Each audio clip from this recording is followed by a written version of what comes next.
Hi, for those of you who don't know me, my name is DeWitt. I'm the treasurer of Bernard Zell, and I am a parent of 3 children at the school, 2 fourth graders and a 6th grader. I'm here to give you the financial report, but I wanted to start off by saying I can't tell you how excited I am that I'm giving you this report from the school. Right? What an amazing year. You know, it's been a tough year, it's been a difficult year, but for the school, it really truly has been an amazing year. And it really carries through not just all the things that Debbie talked to you about and all the things that Gary talked to you about, but even from a financial perspective, we are in good shape. And it's a much different story than we had from last year when I was here talking about big structural deficits that we had to take over the last couple of years, a couple larger than average tuition increases. I was happy to report that this year we have a much more typical 4% tuition increase, and I'm going to walk you through a little bit about the finances of the school over the last year. So first I want to rewind to last year. And last year I think I told you the story where for a number of years we had run deficits, and we made the very difficult decision to do a number of things, including make a lot of expense cuts at the school and also increase tuition by a larger than typical amount.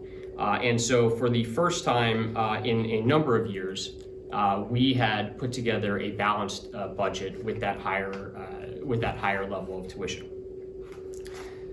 Then about 2 weeks later, COVID happened. In fact, I remember the finance committee meeting that we had this morning that we had to cancel roughly a year ago today because we had our first case of COVID in the community, and we were trying to figure out what to do. But that, of course, threw the budget out the window, right? What was going to happen?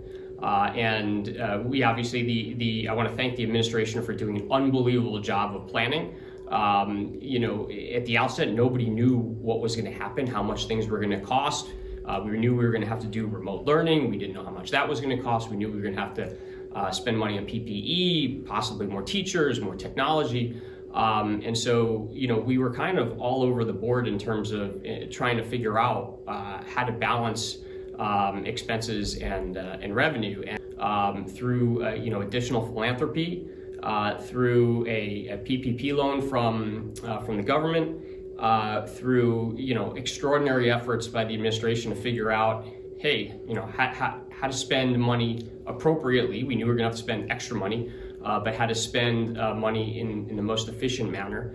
And then also taking some sacrifices as well. I think the administration took 0 salary increases for this year. So all in all, we were able to get to a neutral budget for this year, which really was, a phenomenal outcome, especially given that, we were one of the few schools in the Chicago community that has had kids in school, in-person learning for the entire year. So for 21-22, 4% tuition increase, which for us is a much more typical tuition increase. If you go over the past 15 years, I think our average tuition increase is slightly above 4%. We are likely going to run a slight deficit for the school year for 21-22. We haven't finalized the budget.